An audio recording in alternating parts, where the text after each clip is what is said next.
एक दिन वो मुझे खजाना दिखाने ले गए।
इस पत्थर को आहिस्ता उठाओ ताकि बिल्कुल आवाज ना हो।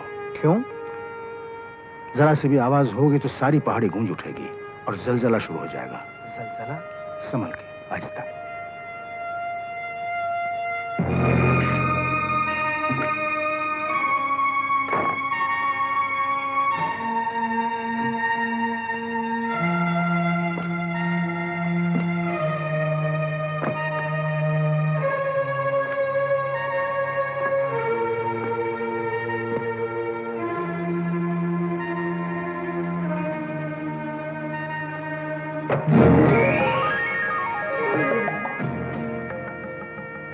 पिताजी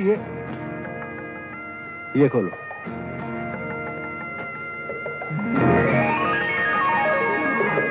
ये भी।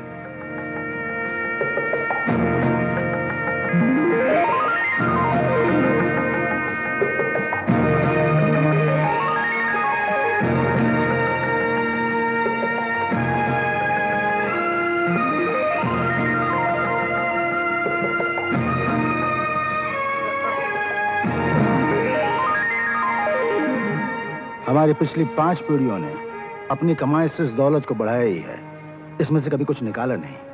अब मैं चाहता हूं कि ये सारी दौलत तुम इस देश के बाहर ले जाओ, किसी बिजनेस पर डाल दो। देश के बाहर क्यों पिताजी? अपने देश में क्यों नहीं? तुम इस देश में बिजनेस करोगे? जी हाँ पिताजी। बेटा, जहां आए दिन हड़ताल होती रहती है, लॉकआउट होते रहते हैं, एक मजदूर नारा लगाता है तो सारा शहर बंद हो जाता है, सालों साल मिलें बंद रहती है। यहां बिजनेस करने का मतलब है खुदकुशी करना। लेकिन पिताजी सुनो, जब ये दौलत तुम मार्केट में ले जाओगे तो टैक्स वाले तुम्हारे पीछे मक्खियों की तरह भिन बनाते रहेंगे।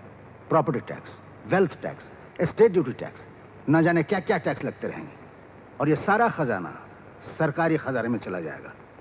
तुम्हें अच्छा लगेगा? पिताजी, देश की दौलत देश से बाहर ले जा। नहीं पिताजी, ये काम मुझसे नहीं होगा। ये काम आप रणवीर को दीजिए।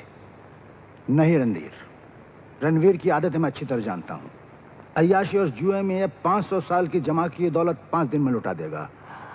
मुझे सिर्फ तुम पर ही भरोसा है। लेकिन पिताजी, एक अच्छे पढ़े लिखे शहरी होने के नाते इस देश का भी मुझ पर कोई भरोसा है, और ये भरोसा मैं नहीं तोड़ सकता। यानी ये आपकी सारी दौलत मैं देश के बाहर नहीं ले जा सकता। ये मेरा फर्ज है। फर्ज? जी हाँ। कैसा फर्ज? तुमने अब तक किया क्या है? 1 रुपया तो अपने हाथों से नहीं कमाया। क्यों पिताजी? क्या मैं अपनी मिलें नहीं संभालता? अपनी मिलें? जी हाँ। वो तुम्हारी मिलें नहीं बेटा, वो मेरी मिलें हैं। अगर तुम नहीं संभालते तो मैं एक मैनेजर रख देता। पिताजी, मजा तो इस बात का है, बिना अपने बाप के मदद के कुछ कर दिखाओ। देश के लिए नहीं सही, अपने लिए कुछ कमाओ। फर्ज की बातें तब करना जब अपने बलबूते पर कुछ कर सको। ठीक है पिताजी, आज से मैं आपके साथ आपके घर में नहीं रहूंगा। कुछ करके दिखाऊंगा, कुछ बन के दिखाऊंगा।